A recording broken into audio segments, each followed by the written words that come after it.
ሰላም እንዲናችሁ በያላችሁ በጥሉ ነገር ስላው ነው አሸይና እንዲያላችሁ ሞኝላችኋለሁ ቤተሰቦች ስትገቡ እንደ ልማዳችን ላይክ እና ሼር ያደረጋችሁ ሰዎቻችን ለብዙዎች አካፍሎ ለዚህም ከልቤ አመሰግናችኋለሁ። እንግዲህ ለኮንፈረንስ ጥራት ይቅርታ ጠይቃለሁ።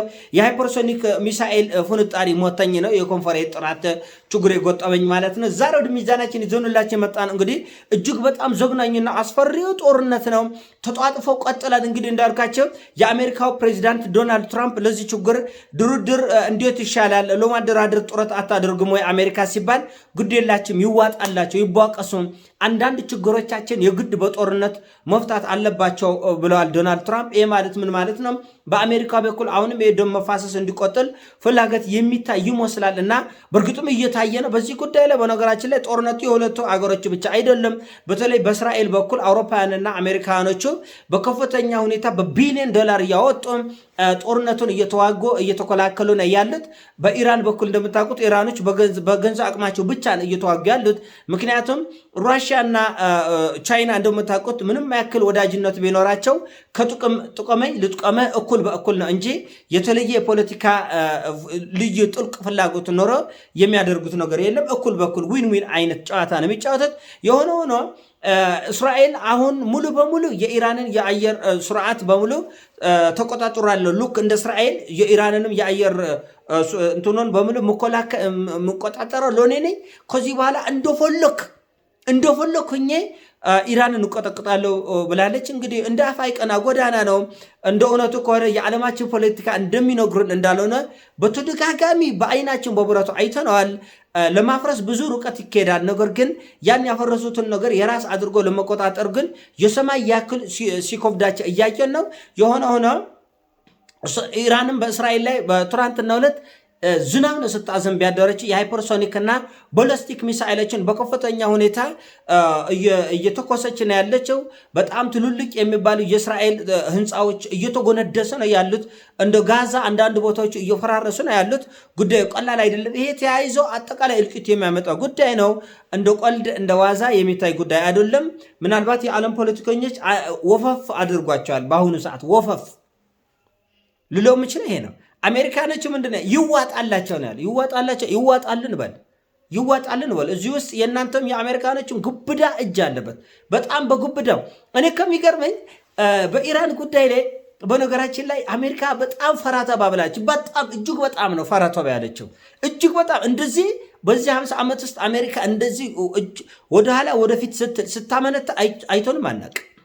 ኢራቅ ሰተት ብለው ነው የገቡት። ሊቢያ ሰተት ብለው ነው፣ የመን፣ አፍጋኒስታን ሰተት ብለው ነው የገቡት። የኢራን ጉዳይ ግን እጅግ በጣም በፍርሃት የተሞላ መሆኑ ለእኔ በጣም ነው የደነቀኝ። ምክንያቱም አንደኛው ከፍተኛ አሜሪካ ደህንነት ወጥቶ እዚህ ውስጥ እጃችን የለበትም፣ ራሱ ትራምፕን ጨምሮ እጃችን የለበትም አናረጋይ ብለው ይሙላል። እንደገና ሞልሰው እየተኮላኮልን ነው፣ የሚገባውን ድጋፍ ሁሉ እያደረግን ነው፣ ገና እናደርጋለን ይላል። ይሄ ማለት ምን ማለት ነው? ከሆነ ጉዳይ ራሳቸውን ነፃ ማድረግ ፈልገዋል። እንደገና በሆነ ጉዳይ ላይም ደግሞ ክንዳችንና ኃይላችንን ዓለም ይይልን ለማለትም ፈልጓል። የሆነ ሆኖ ይሄ ነገር ቀውስ አጠቃላይ ቀውስ ያመጣል። ኢራን የአሜሪካን ኤምባሲ በቴል አቪቭ ያለውን የአሜሪካን ኤምባሲ ደብድባለች።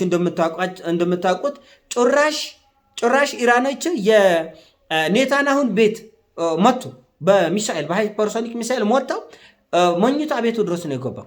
እኔ አይደለም ያልኩት ራስ ኔታንያሁን ያለው መኝታ ቤት ድረስ ገብታል የኢራን ሚሳኤሎች ነው ያለው። ስለዚህ ይሄ ጉዳይ ቀላል ጉዳይ አይደለም። አይሮንዶም መሸከም ከሚችለው በላይ ነው። እስራኤሎች የኢራንን መንፈሳዊ መሪ አያቶላህን እንግደል ብሎ ለትራምፕ ነግረን ነበር። ትራምፕ ግን አይ ይቅር አለ ብሏል። ያን ሁሉ ጄኔራል እየገደሉ ያን ሁሉ ሳይንቲስት እየገደሉ አያቶላህን ለመግደል ለትራምፕ አስፈቅደ ነው እሱ እምቢ አለ። እውነት ዓለም በጣም ቀልድ ይወዳል። በጣም ነው ቀልድ የሚቀልድ። በነገራችን ላይ ይሄ ጦርነት የኔ ኢንሳይት ነው። እኔ እየነገርኳቸው ያለው ስለ እስራኤል ሀያልነት ቢቢሲ ይነግራል፣ ሲኤንኤን ይነግራል፣ ብዙ ሚዲያዎች ይነግራሉ። እና እኔ ደግሞ ስለ ኢራን ሀያልነት ልነግራቸው አይደለም። የኔ ትልቁ ዓላማዬ በዚህ ጦርነት ሚሊተሪው ዓለም እንደሚነግሩ አይደለም።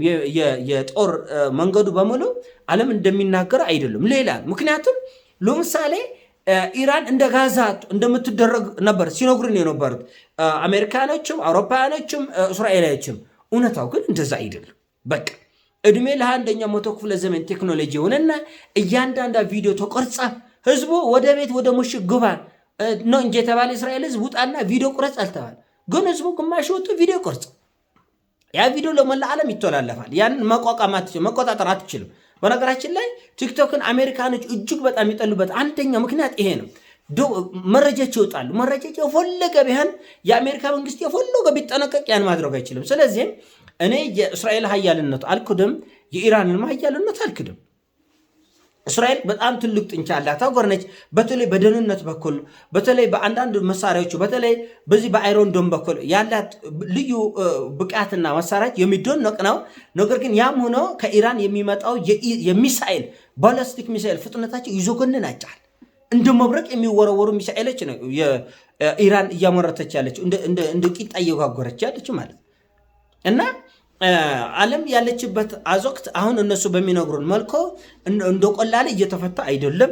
እጅግ በጣም ውስብስብ ችግር ውስጥ ነው ያለችው ዓለም። አሁንም ለመፍታት ፈቃደኞች አይደለም።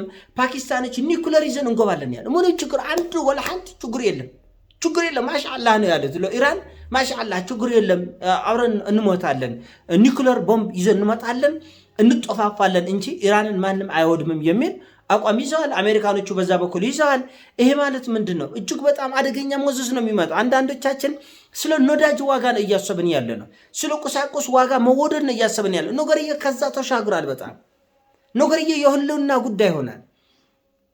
ይሄ ገልፍ የፐርሺያን ገልፍ ነዳጅ ሙሉ በሙሉ መዘጋቱ ብቻ አይደለም፣ ተያይዞ የሚመጥ ኢኮኖሚ ጫናዎች ብቻ አይደለም። ጭራሽ የሰው ልጆች ህይወት እንደ ቅጠል የሚረግፍበት የሰው ልጅ ደም እንደ ውሃ የሚፈስበት በጣም አስቸጋሪ ወቅት እየመጣ ነው።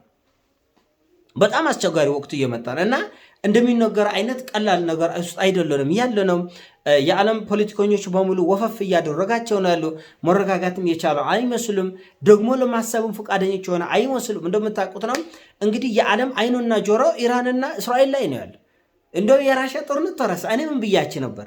ማረኝ ያስብላል ብያለሁ አላልኩ? ማረኝ የኢራንና የራሽያና የዩክሬን ጦርነት ማረኝ እንደ ለካ ያ ኮሜዲ ነበር የምንልበት ጊዜ መጣ። የሚገዳደሉበት መንገድ ይዘገንናቸዋል። የሚጨፋጨፉበት መንገድ ይዘገንናቸዋል። አሁን ደግሞ በተለይ ቀጣይ 3 ቀን ደግሞ ለማየት ያብቃቸው። ቀጣይ 3 ቀን አሁን እንግዲህ እስራኤል እንደተናገረች ከሆነ ነፃ አድርጌዋለሁ የኢራንን አየር እንትን ክልል ሙሉ በሙሉ ሎኔ ተቀጣጥሬ ያለው አላለች። እስቲ እንደ አፍ አይቀና ጎዳና ነው። ነገ ደግሞ ሌላ ወሬ ስለምንሰማ ነው እንጂ ምናየው ጉዳይ ይሆናል እና የሆነ ሆነ አጸፋው በጣም አስከፊ ነው የሚሆነው። በጣም አደገኛ ነገሮች ይፈጠራሉ። ቀጠና በፍጹም ሰላም አያገኙም። ኢራኖቹ እንዳልኳቸው ከዚህ በፊትም ደግሞ ተናቱ ነገር ያለው ትራምፕ ይዋጣላቸው እና አንዱ በቦክስ አንዱን አይኑን አጥፍተው ከዛ ይወርዱለታል የሚባል አይነቱ አካሄድ በፍጹም የሚሆን አይደለም። ይዋጣላቸው የልጆች ጨዋታ። እንግዲህ ትልቅ ሀገር የሚያስተዳድር መሪ ፑል ቤት ቁማር ሲቆጠቅጦ እንደሚውል ግለሰብ እንዲህ ያለ ንግግር መናገር ማለት ያሳፍራል አይባልም። እንዲህ ተብሎም አይታወቅ። ይዋጣላቸው ማለት እዚህ ጉዳይ ውስጥ የመነች ይገባሉ። ለሂዝቦላ የሊባኖስ ሂዝቦላ ይገባል። ፓኪስታኖቹ እንደተባለ ይገባል። ሌሎች ጥምረቶቹ ዙሪያ ሊፈጠር ይችላል። ከእስራኤል ጀርባም ደግሞ አውሮፓኖችና አሜሪካኖቹ ይኖራል። ይሄ ነገር ለዓለም በጣም ደስ የሚል መሰራጭ አድርገው ለማሰብ የሚሞክሩ ኃይሎች በሙሉ ምን ያክል በወር አንዴ ለማሰብ ፈቃደኛ እንዳልሆኑ በየቀኑ አይላልኩም። በየቀኑ ለማሰብ ከባድ ነው። እነዚህ ኃይሎች በሳምንት አንዴም ማሰብ በጣም ከባድ ነው። በወር አንዴ ለማሰብ አይምራቸው ፈቃደኛ እንዳልሆነ የሚያስረዳ ነው።